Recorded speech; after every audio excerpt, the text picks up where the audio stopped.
Okay, I'm Judd Roberts in Roswell, and I was a minority stockholder and the manager of a radio station here back in those days. Radio station? KGFL. Okay.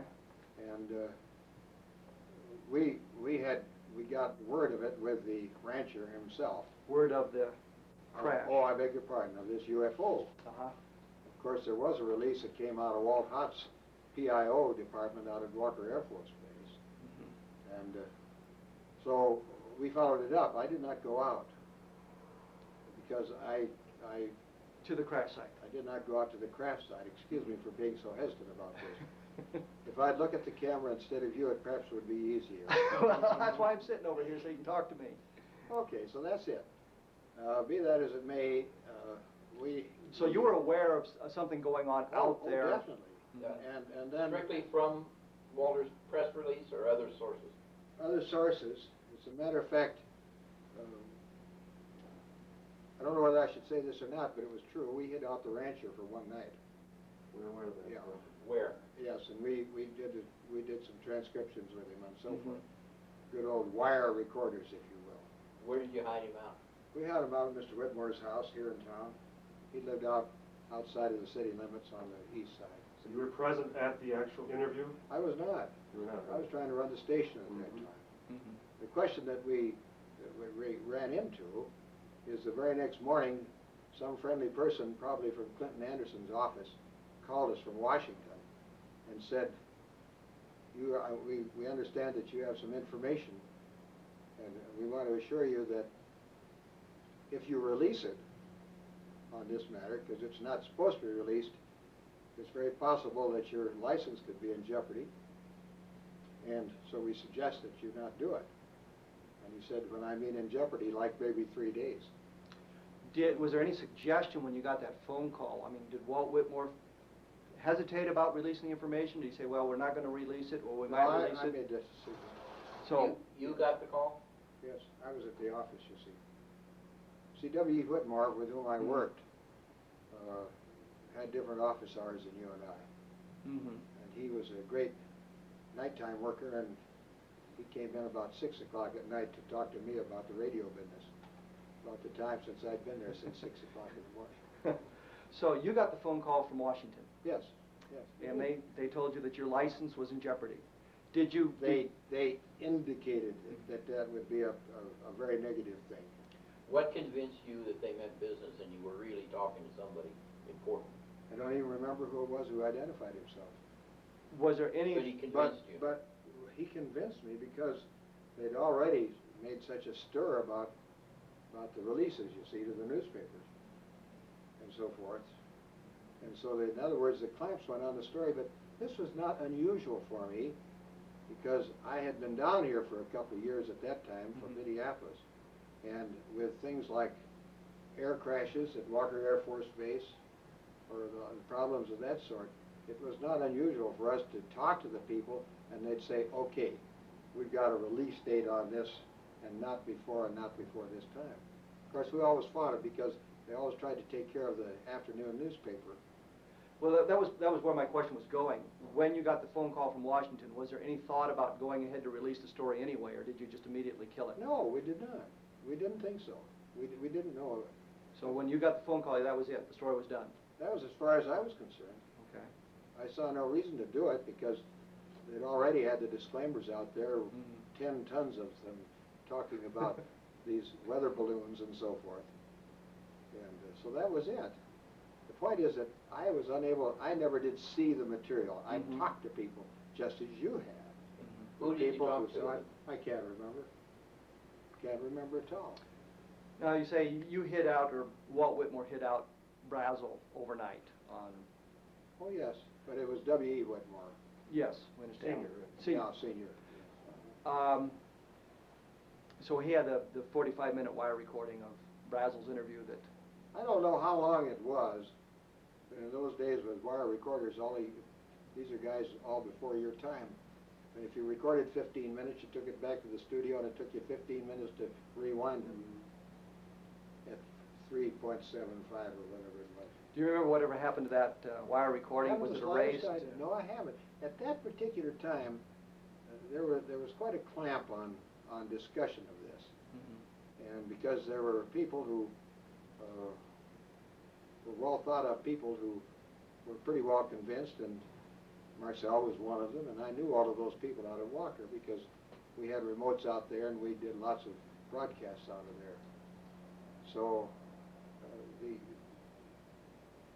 I don't think that I think that we just decided that for Walt Hott's sake and so forth, that we would sit tight and accept whatever it was, even though in our innermost minds we had real question about the validity of it. Mm-hmm. Had they ever treated a story like this before? Had they ever created one? Had they ever treated a story in this way? Oh, not in this particular way, because this was a highly unique experience. However, as I say, we were used to it because if there were crashes, you didn't say anything about it until the people had been there and all of that sort of thing. Well, yeah, they embargoed. Yes, news. precisely. But this was a total clamp down. Well, I would say so. It certainly was as far as we were Yeah. concerned.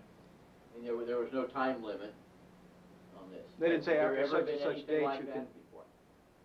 I can't tell you because, you see, I just got down here in '46 when I came down here from Pillsbury in Minneapolis. And so I hadn't run into that sort of thing. There was lots of it when we were in the missile site business down there and so forth, because if there was a problem, we were advised and we were out there with our blinking lights and all that sort of stuff, but we sat on those things until there were decent releases on it. People have asked me because there's been a discussion, particularly after your broadcast, Mm-hmm. and that revitalized. In fact, I was up in Craig, Colorado last week, and a guy who hasn't been interested at all of a sudden he's a fan, and I sent him the book from Moore Mm-hmm. and so forth when I got home here on the weekend. But the point is that insofar as I was concerned, people say, do you think it was true? And I said, I don't know. But I'll tell you this, it's hard for me to believe that in this infinitesimally small area of the universe that we're the only people with any intelligence. So if there are, and another thing that interested me is because I had a friend who had a lot of hours with, I think it was with Northwest at that time, and he had, I don't know how many hours as captain, and when he said he saw something off the left wing, here's a guy who, when he makes a statement, if you're a disbeliever or an unbeliever, you say, boy, I don't want to fly with him because I think he's a nut. So he puts his own business in jeopardy, as it were. So, W. Whitmore had Brazel overnight. Yeah. Did you actually see Brazel himself? Did you ever see Brazel? Only when they first came in, yeah. How did he come across to you? I didn't talk to him very much. Mm-hmm. We were, frankly, hiding the things for Halloween, and we didn't want to make much of a stir on it. And Whitmore's lived way out on East 2nd. So that's about it. Did, so Brazel is with Walt Whitmore overnight. Yeah. Did the military come and pick him up, or did Whitmore take him to? I think he turned him over. Would it be fair to say that Whitmore surrendered him to the military, or is I that don't too think strong? so, because he was just a guest overnight. Okay. So, you don't surrender a guest unless your name is this guy over in Iraq. But was the military, but the military was looking for him, though? I think so. Yeah. Was W. Whitmore hiding Brazel from the military or from your rivals? We just had a good story. so Whitmore was more worried about protecting his story than the military finding where Brazel was. We had no reason to hide him out, particularly, except we wanted to do some talking to him first. It so happened that it was all for nothing because we didn't use it. Okay, so that next morning, Whitmore decided he wanted to go out to the crash site. No, I decided that. You I decided. wanted to go out because Whitmore had been out there. Been out to the crash site, or? Yeah, I think, but I don't know, he couldn't get any closer than I did. I thought we could do it with a back road or something. So you followed the back roads out toward Sure. Corona. Sure. What happened when you got out toward the Well, crash they site? just had some roadblocks, that was all. And what That was on one of the back roads. Well, they had the whole thing. You used the word cordon a minute ago. I presume that might be a pretty well. I didn't pay that much attention to. I wasn't driving. We had another guy, and I was more interested in just getting out there, and disappointed because, believe me, we didn't get close. You say another guy, do you happen to remember who that was? I haven't the slightest idea. We had about 6 people working for the station. So you went out to the area, you were stopped by the... Sure. How did they do that? They just say, sorry, the road's closed, this is restricted area. Military men. Yeah, we were used to that. Were they in a Jeep? Were they in a car? I can't imagine. I imagine they were just one of their blue sedans that they had. And as you approached, the fella came out on the road and waved you down? Sure. But as a matter of fact, the reason I'm so vague, I don't mean to be intentional, is because at that thing, it wasn't really a big deal. Because we'd had these experiences before where some accident had happened and where they just kind of blocked off the whole area. So it was perfectly reasonable as far as I was concerned. So you didn't get out to the site, you were turned around at that point and came back to Roswell? How close did you get, roughly? I'll bet I wasn't within 15 miles. I don't know. I haven't any idea because at that time, as I say, it wasn't important. We wanted to see the stuff we'd heard about. And of course, by that time, it was all picked up. Certainly that day. That's about the story. You say the stuff you heard about. What did you hear? What do you recall? Well, one of the things that I still remember specifically is that the material, they said, was as thin as the wrapper on a Lucky Strike package, but you couldn't break it. And if you twisted it and scrunched it up together, it would come back to its own deal. They tried to burn it, and so forth. And it was a good mystery for a small town. But of course, we had at that particular time, we had a lot of military people here, as you know. Do you notice any extraordinary military activity in town at that time? Of course, everybody started watching the sky. So there was an attitude within the town itself. Oh, very aware. And my thought was, looking back to the old days of the invasion, if you remember. War of the Worlds. Yeah. And the effect it had on people on the East Coast particularly. And I thought that perhaps maybe this was a good reason. I have reason now to believe that it was more than just protecting the public from getting upset over something. Because after that, you know, we got into little Lubbock Lights and all of these sort of things. And people that I knew who were highly respectable, people, long-time guys, ranchers and people like that, who saw some of these things, and they had no reason to kid anybody about standing on the side of their pickup and watching these lights go back and forth up in the mountains. They're not the sort of people who needed to do that, or was it their nature to be that sort of a person? Around the station, what was the general reaction to the weather balloon story? Hell, the weather balloons were being launched about a block from us every night. And because they did that with the Weather Bureau at that time. That's how they got their readings. So weather balloons per se were not that interesting to us. So you didn't buy that explanation? We really didn't, but we didn't have any good reason because that material was scattered out there, as you well know, and it wasn't like being able to see where something goes down and there's a hell of an explosion and there's a big dark place. Did you ever have occasion to talk to, say, Colonel Blanchard or any of the people out at the base after this event and subsequent years and learn anything from them? Maybe they said something to you off? I don't think so. Bill Blanchard was one of the first guys I knew out there because he had served under my uncle, who was a general in the Air Force. In fact, we had 4 guys out there who were commanders who had all been students under him down at what used to be Kelly, down in San Antonio. So I always made it a point to meet those people because they're nice people, and we entertained them a few times, and we go in there for a drink or something on occasion. But no, we didn't discuss it. And I don't know why we didn't, because that would have been the time to try to find out something, as it were. But, After Whitmore turned Brazel over to the Yeah. military, yeah.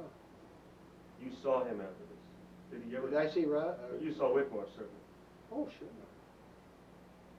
The first chance you had to ask him about wire recording. I do not know, in retrospect, why I didn't. I just figured it was a dead story, and... What I'm saying is that Whitmore never told you what the rancher said? Oh, in just plain discussion, but the rancher didn't say much. The rancher really said, hey, I was out and I was riding and I saw this and this is what it looked like and I couldn't figure out what it was. And so I came to town to tell some people and mentioned it to some people, and pretty soon there was great interest. And so I don't think that he himself went in there and did a lot of pseudo-scientific experiments with this material. There were all sorts of story about bodies being loaded into planes and all that sort of stuff. And part of that first bunch went right down to Fort Worth, to Carswell. And the rest of them, I understood, went back to, oh hell, who's at Akron? You mean Dayton, right Dayton? field? Right field. Yeah, Dayton. Yeah. You say others, you mean other aircraft, or? Yeah, the presumption was. Did you hear any bizarre stories of aliens running loose in Roswell at the time, or anything No. like that? No, we did not. We'd probably been too scared to notice it. After all, that was all pre-ET, and we didn't know how friendly these folk are. So basically, all you really know is a little bit of what Whitmore told you about the rancher finding the debris, Sure. coming into town, Sure. and then attempting yourself to go out to the site and being turned back, Yeah. and receiving the phone call. Now, are you sure it was Clinton Anderson's office and not? No, but I would assume so. He's our senator. Could it have been Dennis Chavez at the Oh, time? well, it could have been Dennis Chavez, I presume. So, But that was good enough for us, because at that particular time, you didn't go around wrestling with the FCC if you could help it. They gave you enough trouble on other things. Sitting out on a hill and monitoring you with a lousy 250 watts at that time. to make sure you weren't putting out bad information. Oh, bad information, and or ASCAP was out there trying to find if we were playing some of their stuff and not reporting it. So we had all of the government that we needed. Any information about the rancher in the next couple of days? No, I don't. Did you have the impression where he was? If I do not recall. It's very possible. But all I know, he didn't come back into the station or anything like that. Did you ever see Brazel after that? I never did. But that's not unusual. These guys all live hell and gone away, as you know. And we were busy at that time. And I had a small staff, and 3 or 4 guys working from the base who were working part-time and so forth. And as I say, in retrospect, if we'd had any idea of what we had and what general interest there would be, why then it would have been easy, and we would have, obviously, we would have sat down and said, let's see if we can find out this and that, and put 2 and 2 together and get something. Did the military ever come by the station to pick up press releases or anything like that? No. No indications the military came back to make sure there was nothing left behind that might? No, I don't think so, because we were very close to the PIO department, Mm-hmm. and because they were a source of news, and even if they had, why, I don't think it would have made a great mental note after all of these years, because it was not that uncommon a situation, don't you see?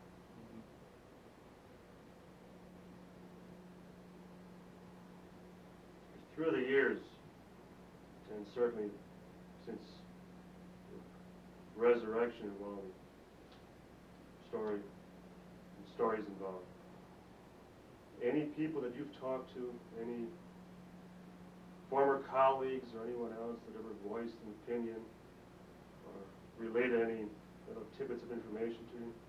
Oh, that I didn't have? Mhm. No, because it was usually, do you believe this stuff? And it so happened that I believed it to some extent at that time, and then ultimately I just felt more and more that this was a possibility.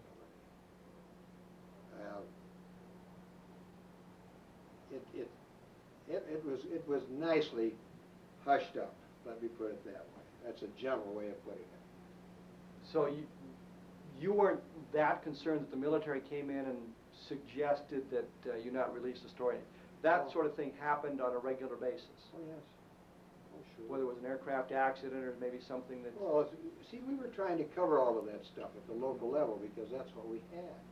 That's all we had. And so, in the two stations with which I was associated over a period of time, we always had mobile units, and we could broadcast and so forth. And even in those days, if there was a story, why, we chased it pretty hard. But for this one, you didn't really think there was a story, because I didn't think we were going to be able to do anything with it. I thought that whatever they were going to report, because the question was in many minds here, that whatever they were going to report, that's what we would tell them, so the people would know. So there was no place for you to go with the story. No, because we really didn't have the story. We had a discussion with a guy who had found some stuff, but they did a good job of closing that thing up. Hell, Marcel was out of here in, I don't know, 4 or 5 days, I imagine. There were some people that were shipped out. Maybe that had been planned for 90 days, but the coincidence of it made people say, "Boy, we'll get him out of here."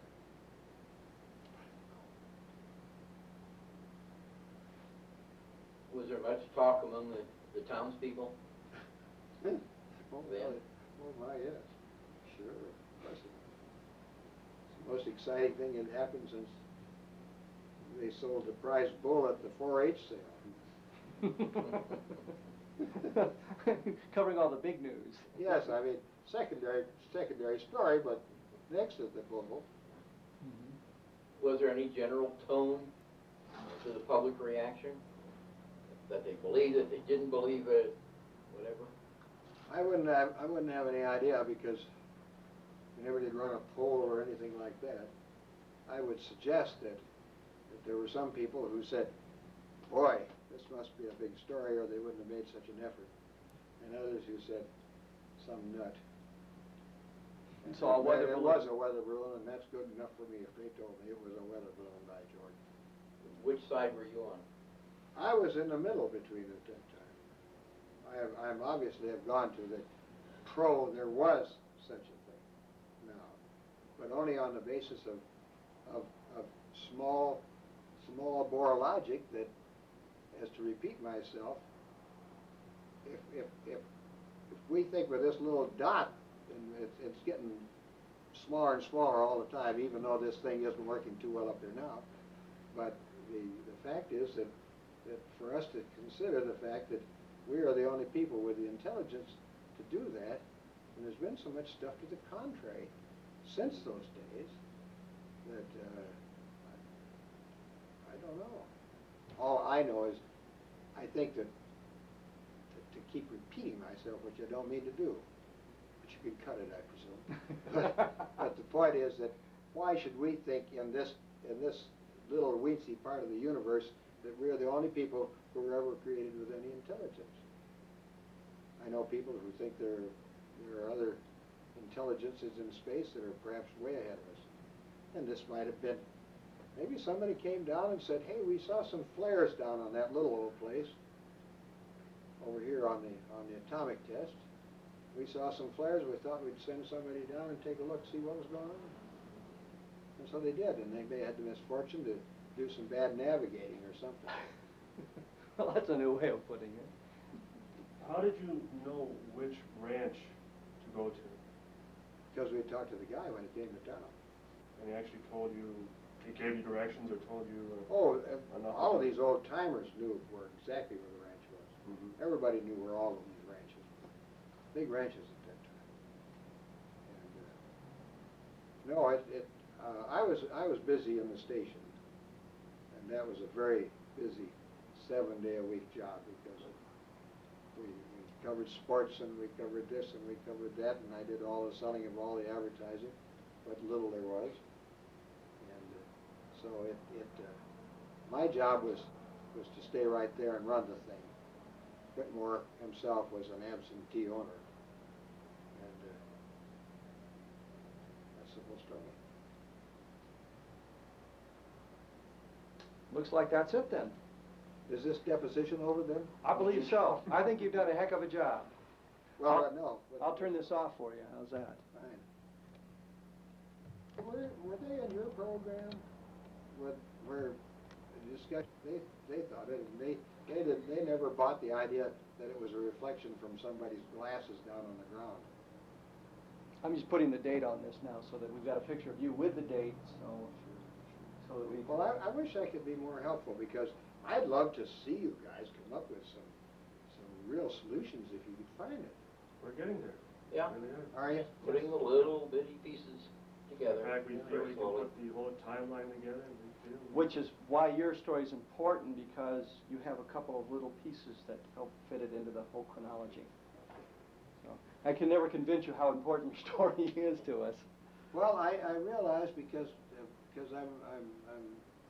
I'm impressed that you are willing to take the pieces, but that thing is pretty well shattered out. You've got to pick them up, don't you? It's shattered and it's old. and find out. Oh yes, you That's are the right. big problem. Hallucination. I know I saw it. Well, we're rolling now. We've got the tape going. So you're Mrs. Lyman Strickland, Marion Strickland, Yes. and we're here in Roswell, New Mexico, On Again. September 27th. which it says right there on the official thing. And we'll turn that off. And so, let's go. You were saying you knew Mac Brazel. Yes. He was a neighbor. Yes. And you lived out near his ranch in the summer of The 1940? ranches joined on a corner. They cornered. Okay. In which direction? It was southeast of Corona, and the cornering was in the same direction, southeast Okay. of Corona. So you were farther from Corona than Mac was? No, he was further. Oh. That ranch belonged to the Fosters at the time. Right. Now, you knew Mac how long before the summer of '47? We moved there in 1939, and I had 3 small children. Excuse me. Can we help you out with anything there? I'll turn that off. Yes. Back on. No, that's okay. We were talking about Mac Brazel. Well, we moved there in 39, and I had, my youngest child was only 3 or 4 months old. And I didn't get around to meet neighbors, but my husband did. And he undoubtedly knew Mac from very soon after we went there. We bought the place in 39. So, Mac came by. He would stop, and sometimes at the barn, sometimes he came in the house. I just knew who he was. The very friendly guy? Yes, he was a very self-sufficient country man. He was very dependable and self-confident. He was not stupid. He was not a highly educated person. So moving ahead to the summer of 1947, leaping right ahead, you're of course aware of the events that took place in July of '47. Yes. Now you have no personal knowledge of what happened. You didn't see anything. You didn't go out to the crash site or anything like that. No. You didn't No, I think Mac went to, see, we were on a spur that was off of the main line that went from the Foster Ranch to Corona. And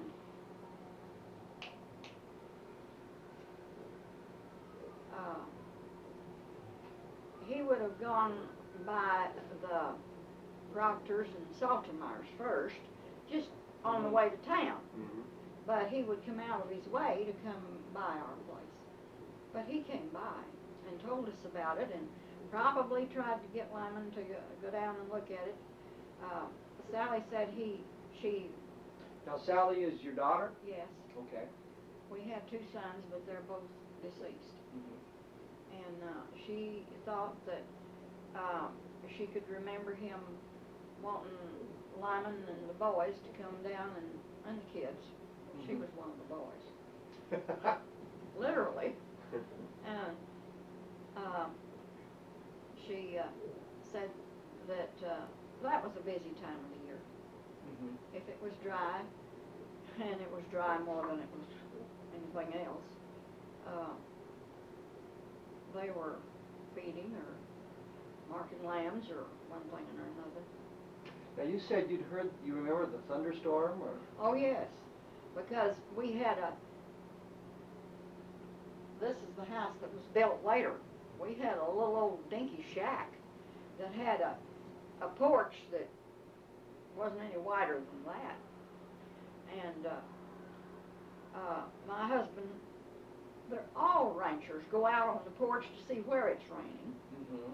how much and who got some. Mhm. And he had to stand out there and see where it was raining, and there was so much thunder and Picture that. lightning that I begged him to come in the house, and finally there was this terrible thunderclap, and he came in and he says, "Boy, that hit something." You know, it has a different sound. Mhm. It has a hollow sound.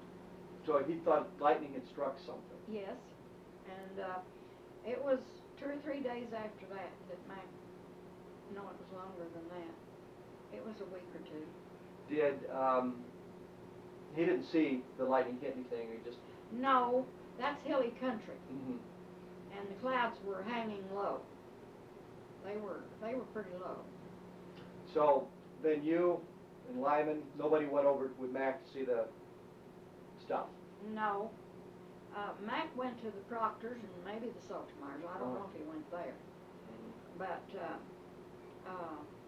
they didn't go down there with him. I guess everybody was busy, and Mac thought it was a weather balloon or some sort of an experiment, that he was glad to do the government a favor to bring them the pieces. Mhm. And that's actually the attitude he had when he gathered it up and took it to town. So he brought it into Roswell. Mhm. When you say town, Roswell. Yes. Right. And what happened to him in Roswell? Did he ever talk to you about that? Very secretly, and he didn't talk to me a lot. Mhm. But they were around my table, Mac, and I don't know whether Bill Brazel was there or not. I don't remember that. But Mac and my kids and Lyman, and I was busy carrying the coffee pot. And I really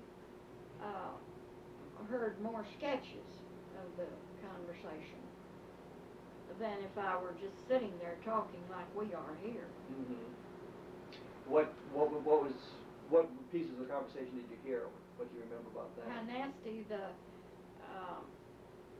officers at the air base were to him. By nasty, what did he elaborate on that? He did to them, yes. He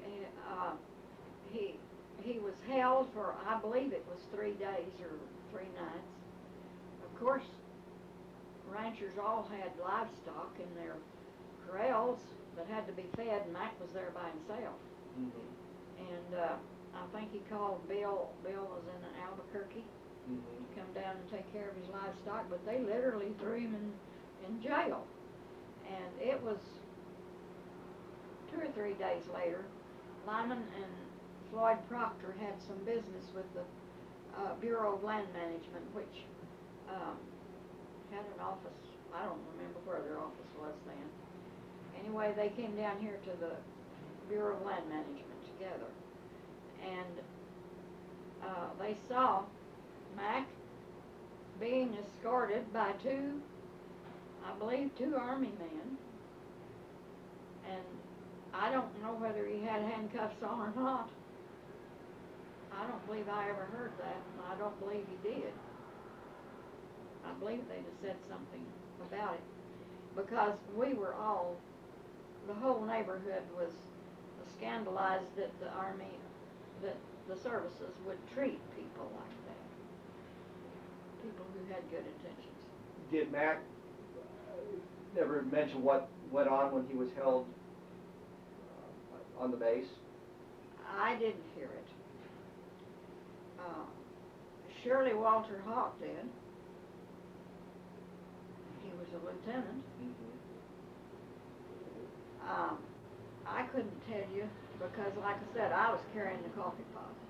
Mac was very secretive, and I know that he made it plain that he was not supposed to tell this and not supposed to tell that. And I think most of what he was not supposed to tell was that there was any excitement about this material. Now that's my recollection. But Mac was pretty unhappy? Oh, you bet. He was a man who had integrity. He definitely felt insulted and misused and disrespected. So he was annoyed at the way the military treated He him. was worse than annoyed. He made the effort to come in with the material, and they treated him that way. That's right. And he sat basically at your coffee table and elaborated At on my it. dinner table. Dinner table. Didn't have a coffee table. I meant dinner. I meant actually kitchen tables. What I meant. Yeah, that's probably. Was this the only time that he talked about it? Did he ever mention it? Maybe some other times, or? I don't remember him being at my table. I was in the house. Now, lots of ranch women are around the corrals a lot, but I wasn't. And he came to the house off and on. When we built this new house, he came and helped lining with the plumbing. Of course, that was later. But I don't remember that he ever came during that time of stress. And he was definitely under some stress and felt like he had been misused and kicked around. And this was right after he got back? Yes. Right after they let him go? Not too long, and since none of us really knew then what the importance of it was, I don't remember just how long it was. It might have been 2 weeks. I don't think it was 2 months. Did he talk about the material? Yes, he did. I remember he said something about that you could crumple it up and it would come right back out. Now, my daughter, I have been asked before if anybody had any scraps of it. And my daughter told me on long distance, she was only 10 years old, and she said she wasn't impressed with it, but that Bill Brazel brought a scrap of it up there, and he was at the corral. He was not in the house, and I know I never saw any of it. I never saw it at all.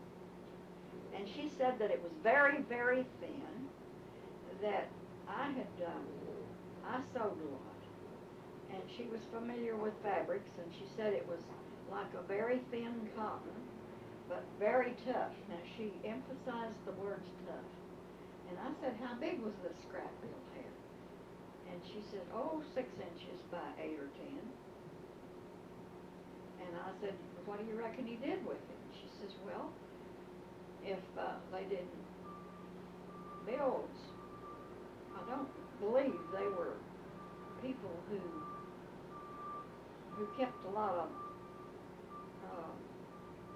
they didn't have their house cluttered like this. And she says, well, if he didn't realize the importance of it, he probably threw it away. Now, of course, I don't know. That was just conjecture. Where's your daughter now? Fort Morgan, Colorado. And it's Sally. Tadolini. Would you think it'd be all right if we talked to her, called her long distance and chatted with her? I'm sure it would. Do we have a phone number? Yes.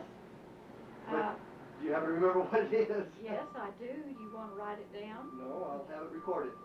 Oh. 1 dash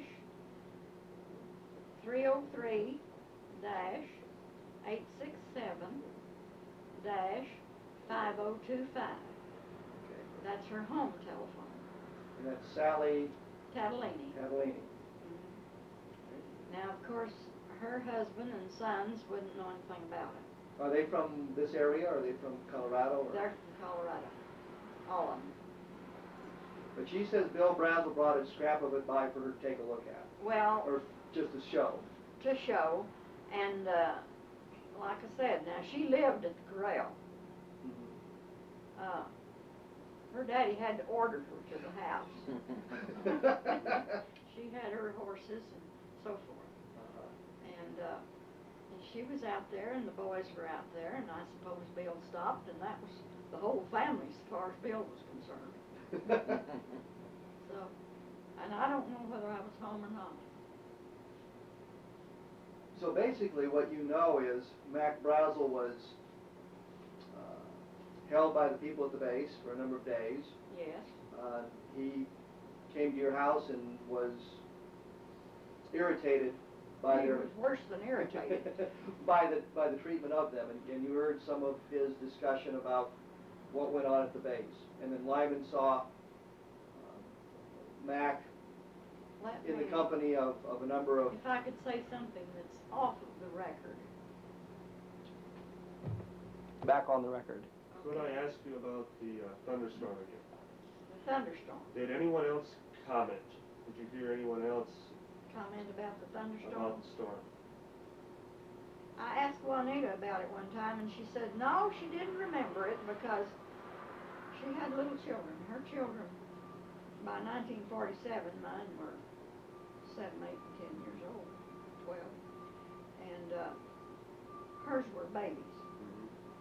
And I think that's what she said, that she didn't remember that thunderstorm. I don't know if anybody else did or not. Anyone else in the family that commented about the loud About thunder? thunderclap? Sally could remember it. I don't know.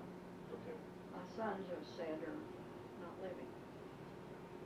Did Mac say anything while in Roswell that he was threatened, or that they?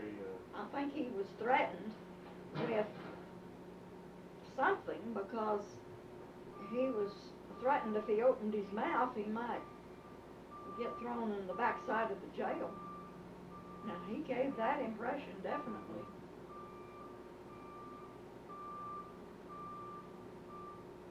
He must not tell anything. He said that he wasn't supposed to tell anything. Yes. So he was angry, but yet he also took it serious Yes. that he couldn't say anything about it. Yes. Was that unlike him, that he would Yes, it was unlike him. buckle down against something that was He a was threat? a very upfront person. He would be likely to say what he thought, and if it fitted, if you didn't like it, well, so what? So what? So what would it take to get him to keep his mouth shut about something? A serious threat. More than just a physical threat. I think so. But I don't know of any threat that was given. Right. Like I said, I was carrying the coffee pot. Could they have done anything else to try to shut him up? Like what? Bribe him? You couldn't bribe Mac. I don't think you could. I think he'd double up his fists and back you away. I really do. I don't think he was that kind of person.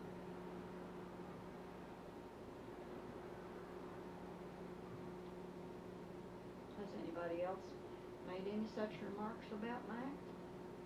Well, I was just going to ask, as far as his financial situation prior to the incident? I don't know much about his finances. His wife lived in Alamogordo and had a home there, and I've been there, and it was a nice house. No, well, it was just a nice house in a nice part of town. It wasn't extraordinary in any which way, but it was a nice home, and she had a pretty yard with flowers. And I don't know whether she didn't want to live on the ranch or what, but the Foster Ranch was a big ranch, and probably the pay was something important to make. Any idea what a man would be paid to run I really a ranch in don't. those days? No. I know what we had to pay hired men when we hired them just by the day, but I don't have any idea what a ranch manager would have gotten. What did a hand get per day back then? A common hand would get about $60 a month, and or $5 a day for a day's work.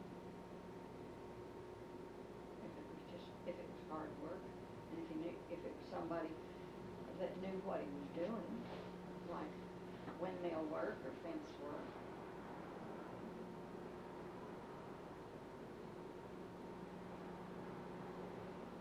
But I don't know what Mac done. It wasn't anything you talked about around the table. Was there anything different about him after this?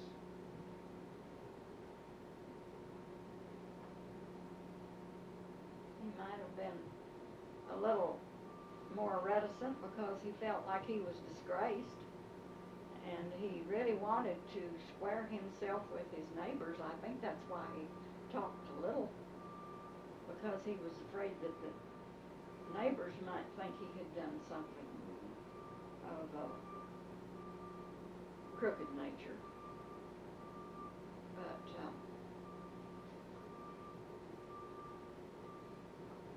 he might have been a little more anxious to, I don't know. When we built this house, I said, this house that's in the painting, Lyman didn't know anything about plumbing. He cut two pieces of pipe, and they were both too short. And Mac come up and helped him, and they put in the plumbing together. Now, I don't know if Mac would have done that before that or not. This was in the early 50s. Who painted the picture? One of my sons did all. Did he paint all these pictures? He painted everything in oil and did all of the wood carvings. Anything that's in China, I did it. I'm impressed. He did this one by the fire, by the Yes, campfire? that's a story. That's a story that's really true. That happened when my husband was about 2 or 3 years old. You want to turn it off? No, that's okay. My son painted it from his father's story about it. At that time, they had no fences, or very few, and lots of cowboys. And they ran, this was like the Chisholm outfit, but they didn't work for Chisholm, they worked for Hinkle. And they run cattle from the Pecos plumb to the mountains. And anyway, these cowboys went out in the morning. I don't know how many there were, half a dozen. And this one didn't come back. So they knew something had happened to him. And what had happened was that his horse stepped in a hole and fell with him and broke the man's leg, but not the horse's leg. And the wolves could smell the blood. The skin was broken. The boot was full of blood. and the wolves could smell the blood, and if National Geographic, and they did, I read it, if they want to tell you that wolves won't attack, maybe they won't if there's just one. But where there's a whole ring of wolves, a bunch, and they smell blood, they would. And anyway, he had little chips of wood that he got on fire and threw at them all night long. And they found him, the other cowboys found him the next morning. And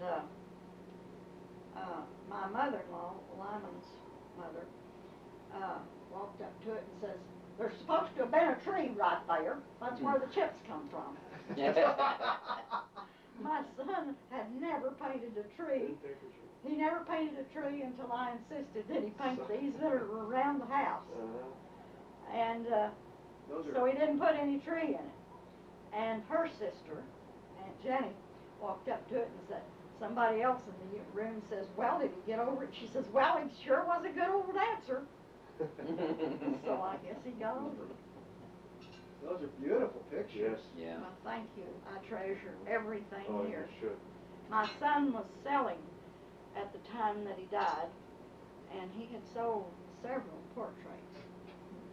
And the people who had commissioned portraits came and gone.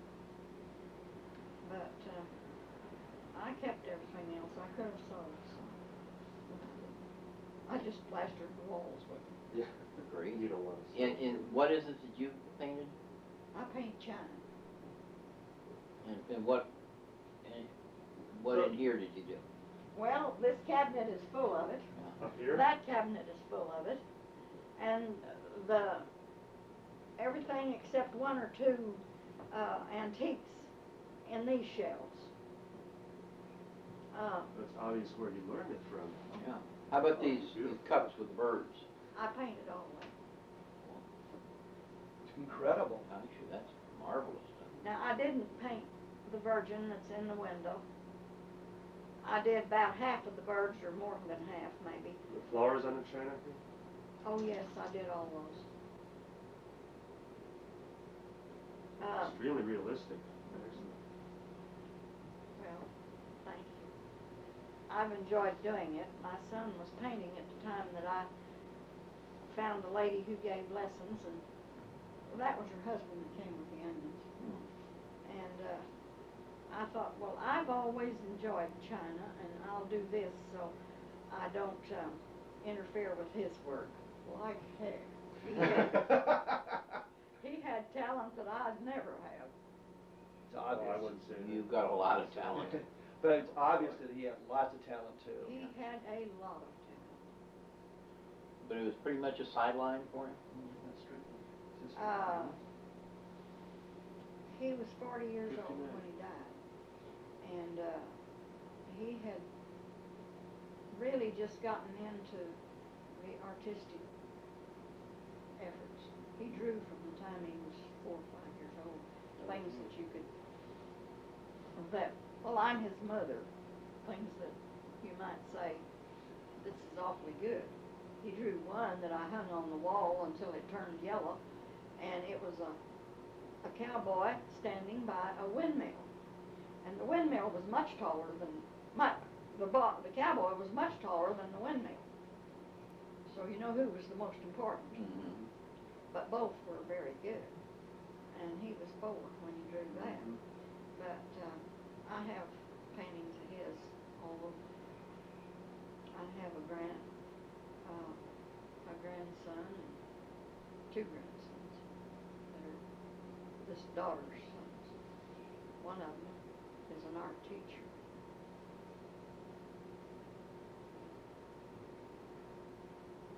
Well, if you don't mind, I'd like to video the paintings.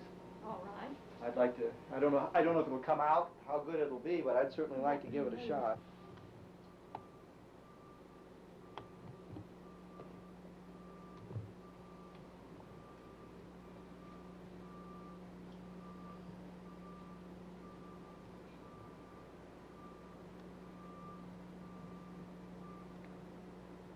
And you say this is his house, or your house? Yes, that's the ranch house that we built. Is it still there? Yes. after we moved in here and I knew what was going on, he had 5 little strokes. But he had glaucoma, and my son and I were suspicious that he had some. This is a painting of his too. This is not a photograph. Is it done from a photograph? But this one, my son did it. Worked in a lot of mediums. Oh, yes. Past. Oh, I can't think of the name of it.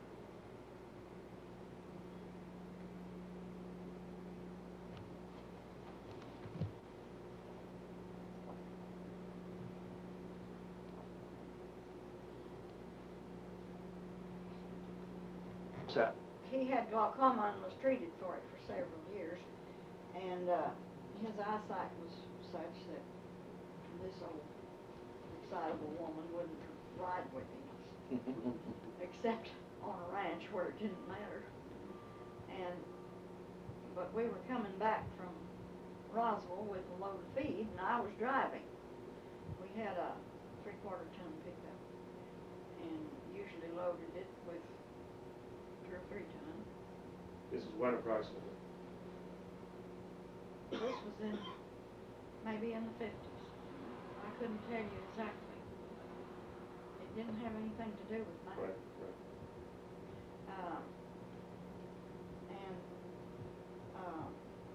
Have you been, I guess you've been to Corona, Yes. and have you crossed the Gallo and then gone up by what was the Reynolds Ranch then? There's a long straight road right along the top of I'd call it a mesa.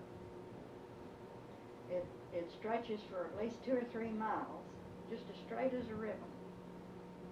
You come up from a deep draw and go up on this long straight road. Well, go That's back. from Corona. This is going to Going to Corona. Corona. And the cutoff that is 59 miles out here, and then it cuts off to go to Corona. It wasn't paved then. And anyway, go back to 1942. About 1942, there were lots of Army planes going over, because that's right on a direct line between here and Albuquerque. And there was one that had the bomb site. If you remember, they had a bomb site that they protected with men's lives. And the planes were fixed so that they'd blow up if they didn't land just properly. Well, anyway, this plane circled this was night, we had gone to bed, and it was about 10, 11 o'clock, and nearly everybody had tin roofs. This was 1942 now. You could see the tin roofs shining in whatever light there was, and this plane, you could tell it was in trouble because of the way the motors sounded. And they circled every ranch house in that area, ours included. And by the time you think of what to do to go down to the field with your pickup and shine the lights on the furrows the way they ran or something, they were gone and gone on to some other place. Anyway, they spotted this long road across there, and they tried to land, and it blew up. And they cordoned that off for a week, gathering up pieces. And anyway, this was 1950, and I was driving real slow, and up out of the Gallo, which is very sandy. You don't cross the Gallo just anywhere. It's so sandy that you could bog down in the sand. Came this red light, just as round as the moon. A large red pulsating light. Came up out of the gallo, came directly at us, and all I could think of, we were up on this long road, all I could think of was that it was a plane that was in trouble when trying to land. And I know that Lyman agreed. We must have talked something. The bar ditch was awfully deep, and we went off on that side. It's a wonder the thing didn't turn over with the load we had. But anyway, he got out and run down the hill, and I had a heck of a time getting my door open. But I did get out, and I saw it not through the windshield. And this light came right straight over us and stood there, just still. And all at one time, it took off and went on in another direction. Now, it didn't occur to me at the time until the next day. There was not a sound. No sound. You were outside the pickup at that time. I was outside the pickup. I was not seeing it through glass. And there was not any sound. And I said to Lyman, I'm going to call. We had a telephone bill then, too. And must have had part of this house built. And I said, I'm going to call White Sands and tell them they lost one of their rockets. He says, you just shut up and don't say one word. They'll make a fool out of you. And they already had 2 or 3 people who had seen things. And I was just convinced it was some earthly thing that had gotten loose. But I would like to ask you all, is there any theory of anybody has had a theory that this is a light thing? I mean, like we send a searchlight. The searchlight doesn't make any sound. You throw a baseball through the air and it makes a sound. And I can't help but think that if it appeared to me that this thing was not over 100 feet above, maybe not that much, I couldn't really tell. It was pitch dark. It was something I'd never seen before. And has anybody ever How was seen the weather like? Clear. Yeah, I remember there was no muddy road, no nothing like that. I've heard hundreds and hundreds of reports like that. And you heard that they don't make a sound. Yeah. Has anybody said that it could be something that's beamed from somewhere else? Your guess is as good as anybody else's. Speculation theories about like holographic projections that almost appears to be 3-dimensional from a projector. But and it's not even a solid object, it's just a projection, just a ball of light. Well, this was we a can't prove it. pulsating, red, round thing. What shade of red? I'd say it was a little bit yellow red, just a little yellow red. There's lots of reds So to it. orange red. More orange red, yes. If I'm going to my palette, I'd pick up yellow red. But it would be an orange red. Well, we even have lots of reports of huge vehicles hovering over people's heads with no sound at all. And they can tell that it's a vehicle. Yes. Daytime. And no sound. Well, how do you explain that? Because, like I said, you throw a ball through the air and you've got a sound. The theory there is too that somehow the object is able to, with some type of a field that would surround the object, actually draw the surrounding air molecules with it, that would serve to cushion it and eliminate the friction, the air friction. Something. You're I know it's. speaking Greek. But, Really, so in other words, we don't know. there's no Maybe friction. In other got words, some there's no, ideas. well, you know what a sonic boom is, as Yeah. far as, because that's where the air is separated by the supersonic jet, and as it comes together, it claps. So whatever this is, it doesn't cause that. It doesn't allow it to come together. It doesn't seem to have to come together. There seems to be no break in the air. So that's where the theory that it's actually drawing air with it.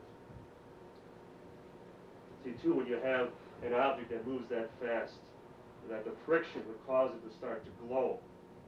That's where, like, a meteorite breaks up, or even a satellite in re-entry would burn up as it comes into the atmosphere. Mm-hmm. We don't get that. Well, These this thing objects. wasn't a meteorite because it stood there. Maybe they were seeing how smart we were to see if they wanted to ask us a few questions. I don't know. Decided they didn't. How long did it sit there? You know, you're under such a stress at the time, it's hard to say. I would say a few seconds, maybe certainly not more than 3 to 5 minutes. But you were moving in the truck at the time. No, Or I you had had stopped stopped. the truck, You had stopped. yes.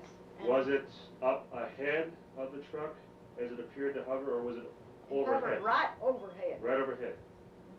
If I had been in the truck, I couldn't have seen it. Mm-hmm. But I had, you So know, as it's you hard to couldn't open a pickup Looked out through the windshield. I didn't look out through the windshield. I did when I first saw it. Right. My husband had run off down the draw, and he kept hollering at me to come on out his side, and I think I was afraid that the whole pickup would turn over, because that was a deep bar ditch. I've heard that they've got that road paved now, and I don't know what kind of bar ditches they got, but that one was deep. And anyway, I remember struggling out on the driver's side, and stood there, because by the time I got out, I could see that it was not an airplane that was trying to land and come down the road. But that's what I thought it was. Could this have been in 1949? It could have been. I couldn't swear to the date. I hauled an awful lot of feed by myself. His eyes got so bad that Well, when did his eyes get bad?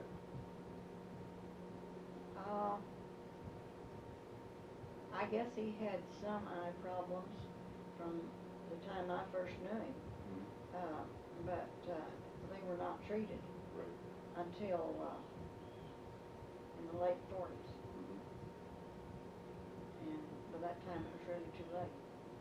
He was blind for 4 or 5 years before he died. And he died quite a few years ago, right? 6 years ago. Oh, 6 years ago. 7 years ago. In January, next January. Yeah, he lived to be 86. And anyway, he and Clenny Saltemeyer saw some things. I don't know if they were told Juanita or not. And I know I saw one that looked like a campsite about 11 o'clock at night one night. I went, this was a crooked road that went from Saltemeyer's to our place. And we had had a lot of sheep stealing. I've got a snapshot over there of where Treats put out a Trap.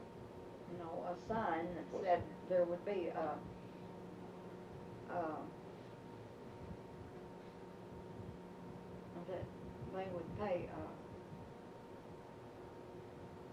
they would pay for information on the sheep. Reward for Yes, a reward.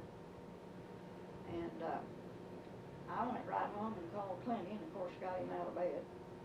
Told him that this campsite was up above. There had been an old road there. And Clenny says, why, that road washed out to where nobody can get in there. And they went up there the next morning and come around from the top side, and they said they found a dead, well, I believe it was a calf. A calf that had been butchered. of a campfire?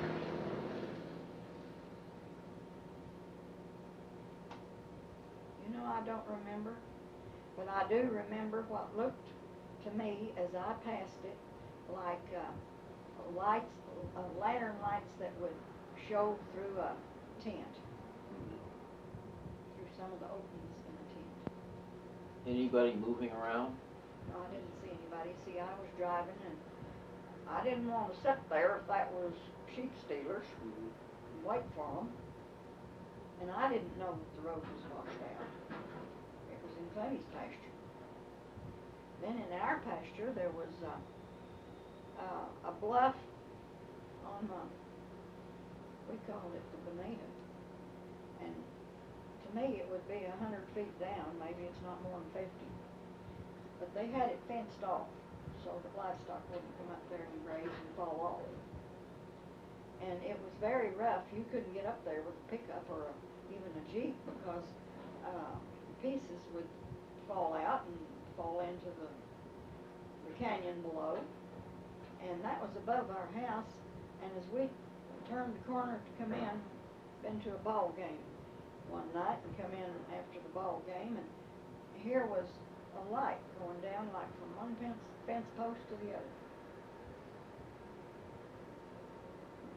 Just as clear. I don't drink. And I didn't then.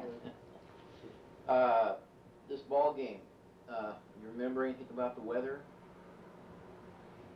No, I wouldn't have gone if the weather had been very threatening. Not that we lived in a remote enough area and had livestock that, I guess I'm an old stick in the mud. I just wouldn't have gone.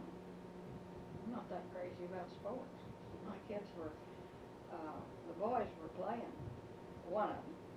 The other one went to private school. You had an interesting time. You know, I think so too. And we saw the first atomic bomb. Oh yeah? Yeah. Saw the flash? Yes. Uh-huh. And this is true.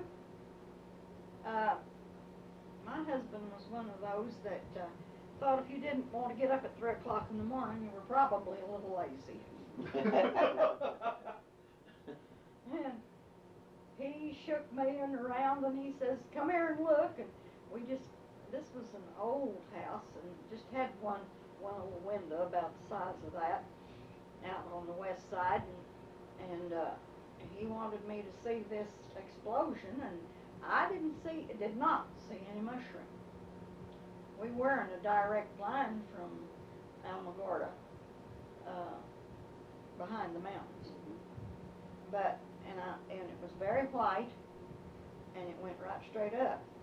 If there was a mushroom, I didn't see it. I got up and looked and went right back to bed. What'd you think it was? We talked about it a minute or two and thought I think he suggested it might be an ammunition dump because nobody knew what was going on over there then. Right. It hadn't been announced. Absolutely. And that's what we decided it was, and I thought, well, it's an ammunition dump, so what do you got me up here for? So I went back to bed, and I think he went in and made coffee.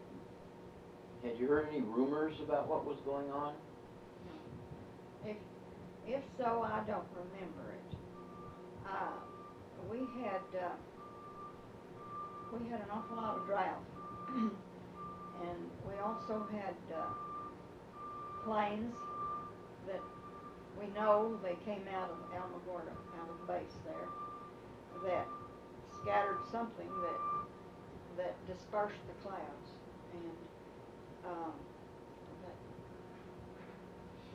out here I've got a government bulletin in an old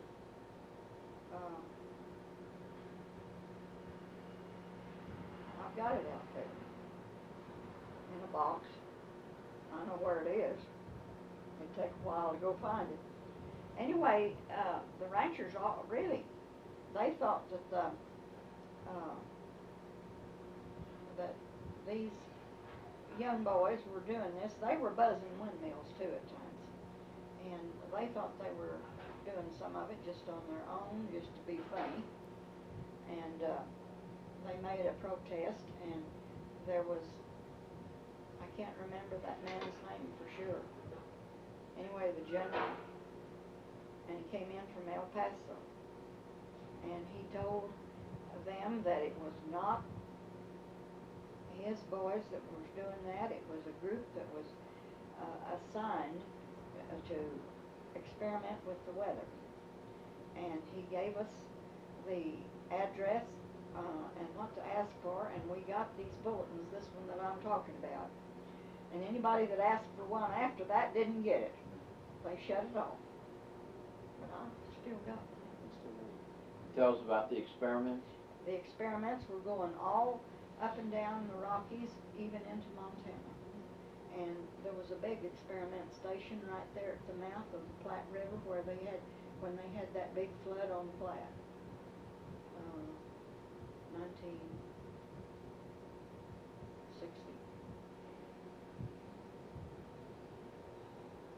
But this one was spotted too.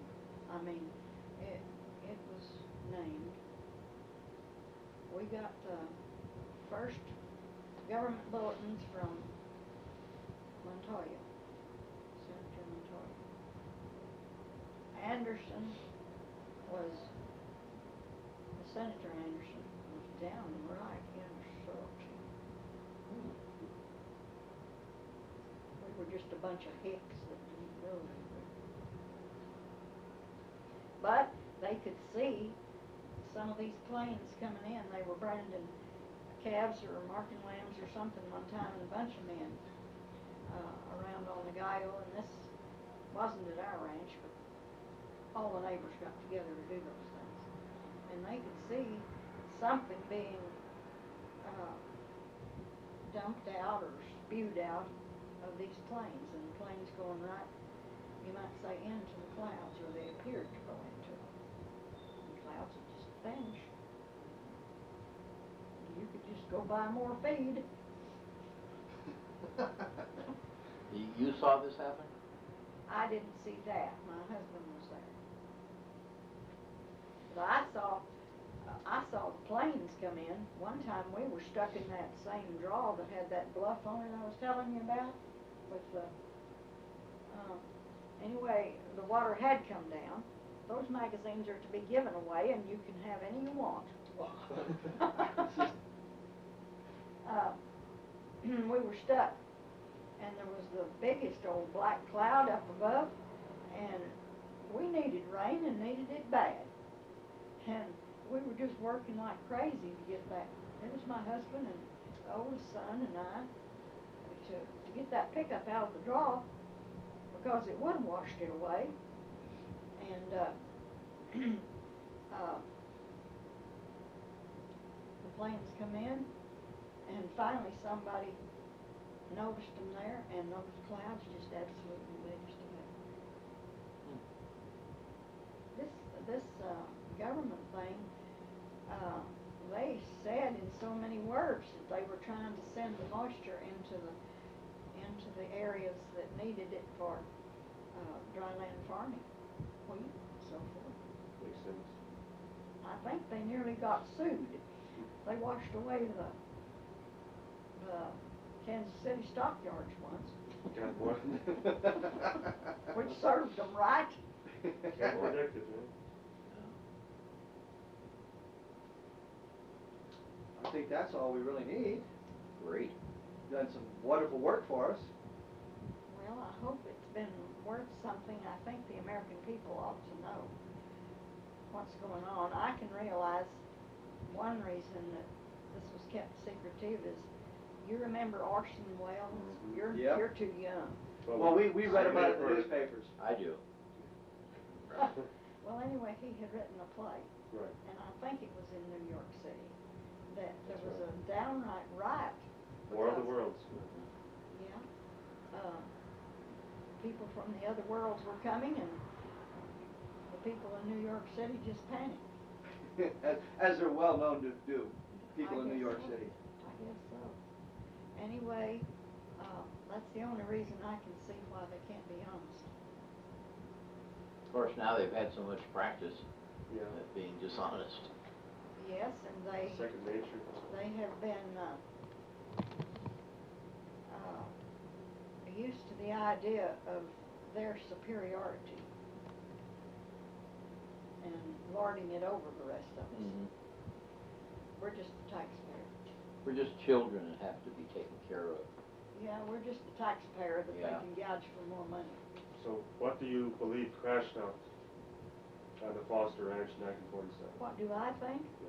Well, for several years, I really thought that it might be something the Russians were experimenting with, but I don't think so anymore. Mm-hmm. I think that perhaps we have the greatest technological advances of anybody in the world. And they haven't found any living people on any other planets, but they got to come from somewhere. So you believe it was from somewhere else? Yes, unless we find a group of people in this world that are smarter than we know about, I don't think it's from this world anymore. You and me. Well, I think that'll do her then. Thank you very much for your time. I'll make a copy of the tape. I won't promise the quality will be very good. I'd like to buy two. I'll make Oh. 2 copies and send them to you. It'd be our You'll, pleasure. don't worry about, Yeah, it's there, it's very simple to do and it doesn't cost it'd anything. be our so. pleasure. You get more, sort of our Please. payment for Yes. you helping us out. Well, thank you. I appreciate it very much. Okay.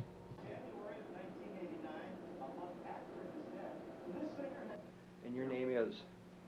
Alice Knight. You can speak up. It won't hurt. And we're here in Delhart, Texas on October 1st. And you were a niece Yes. of Barney Barnett. Of his wife. Mm-hmm. And you, did I understand that they kind of raised you for a while, or? They I was real close to them. They babysat me, about for 2 or 3 years. Mm-hmm. And they helped spoil me. And they did not have any children of their own. Uh-huh. So, Barney was a civil engineer for the Soil Conservation Service, Yes. working in an office in, Socorro, New Mexico. his office was in Socorro? Yes. Okay. He was employed by the U.S. government, you know. Mhm. Okay. Now, You remember the story that Barney told? Well, I remember that he saw, one time we went to visit, and I don't know whether it was before my husband and I married or after, I don't recall the dates, but he said that he saw a UFO fall. Mm-hmm. He was out working in the field, and I understood that he was out in the St. Augustine plain, Mm-hmm. and he went over to where it was, and where it fell, Mm-hmm. and he got nearly to the side, and there was a group of people on a geological or archaeological hunt, and they were over there. I don't remember how many people he said, but they got nearly up to this UFO, but it was close enough that you could see some creatures, or he said they didn't look like human beings out there. And along came a government or some trucks. No, with government you mean? I guess it was government. You know, as I say, it's been a long time ago. Mm-hmm. But someone came along, and I understood it. I don't know whether it was Army or what. I think he just termed it government trucks, and they told them to go on back and forget they ever saw anything. Now, that's all I recall. Mm-hmm. He wasn't specific on whether it was Army or he just said I don't government? recall. Did he have any clue as to where the archaeologist came from? He didn't say. If he did, I don't remember. Mm-hmm. He just said a bunch of young people on a dig. Did he ever describe the creatures to you? I don't recall. He said, did he give you a number? Do you remember if there were? And they were all dead. So far as, you know, they weren't moving. Mm-hmm. So he never said that one might have been alive or might have been No, injured? I don't think he got that close to them. You know, I mean, he didn't get right up to the side. Seems like there was a fence, and they blocked it off. Or they may have had him move back to the fence, I don't know. But you don't know exactly where this was, other than you think it was up in the, I feel that it was up in the Daddle or Magdalena, what Mhm. he termed as the high country. the high country. And he didn't give you any clue as to what side of the plains it would have been on, or whether it was closer to Daddle or Magdalena. If he did, I don't recall. And I don't really think he did. Did he ever describe the object itself to you? Say anything about that?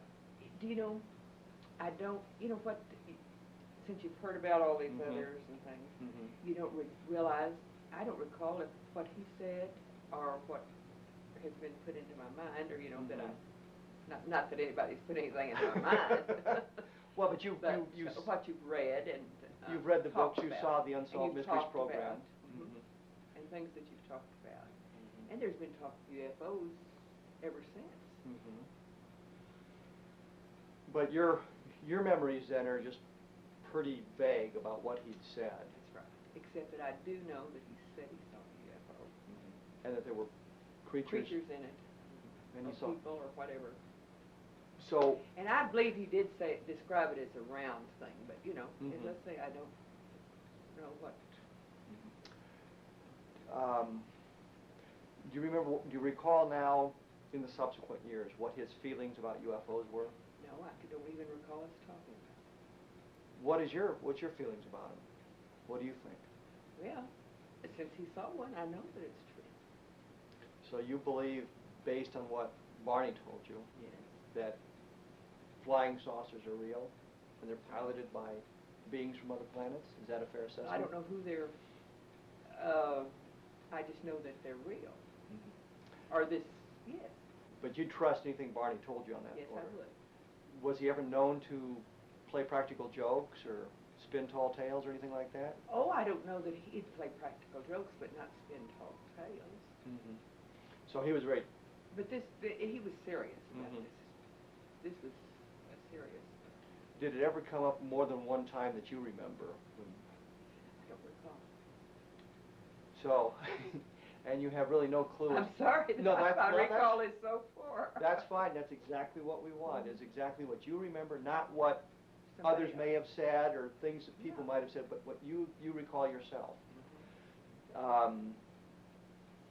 So you really have no clue as to when he mentioned this to you, other than it may have been in the 50s. It was in the middle or latter 40s or early 50s. Early 50s. But it's been real early 50s. I feel like it was before the 50s. So it might have been 49 or 48. So it might have been right after, close to the time it happened. Who knows? Do you remember the context? I'm sure you don't. Remember the context of the conversation, how it came up at all? But it made enough impression upon you that you remembered at least a few of the details. Anything else that you can think of that? Not a thing. So you have. I've tried, you know, to rack my brain Mhm. to, you know, it seems ridiculous that we didn't discuss it later, and we may have, but I Mhm. don't recall, and we're all busy, and, you know, you Mhm. see them maybe a day or two at a time. What, given what you know, what Barney Barnett said to you, what's your feeling of the government claims that there's no such thing, no validity? Oh, I just don't have too much opinion, except, you know, government, you know the government. Do you think the government's hiding information about UFOs from us? They must. And this They would- must be. It's obvious if they're the ones who came along and said, be quiet about this. Mhm. But Barney did mention the archaeologist. Yeah. Did he mention anybody else who might have been there? No, he just said these people want to dig, and they told us all to kind of forget we saw it. You don't have any clues to how many people were involved? Nobody else there that... No, I think he must have been working alone. Okay, well, this was sure short. That's right. That's I why sure don't know much. That's why I put it on the end of the tape. I sure don't know much. But you have no doubt that Barney was telling you the truth about this. Did Barney ever have trouble with the government afterwards, maybe with the Internal Revenue Service or anything like that? Nothing like that that you can remember? No harassment from the government? No harassment of any kind that I... And he retired from the Soil Conservation Commission? Yes, I think in about 1956 because of poor health. Reason. And then did he stay in Socorro? He stayed in Socorro until his death. And then... In 1969. So he was retired a long time. And Ruth, what... She moved she stayed in Socorro a year or two after he died, and her health was bad, and so she moved to Dalhart. And then she passed away. Passed away here in Dalhart in 1975 or 76. Probably 76. Did she ever mention this at all? And No? never brought it up? No, I don't think so. You know, you just went on with what the present. Wasn't really that major of an event in anybody's life then? I guess it wasn't, even though you can imagine it not being. Now I can't imagine that it was played down, so but we really didn't discuss it. Okay. Well, I've even inquired of my friends back then, they, that we might have come home and told somebody that they don't remember me telling. Of course, they might have as poor memories as I do. All right, well, I think I've probably, as they say, taken up enough of your time, so That's fine. I'll turn off the camera here. Okay. It worked out real well, didn't it? I don't know. It wasn't horrible or anything. It was scary. It was scary?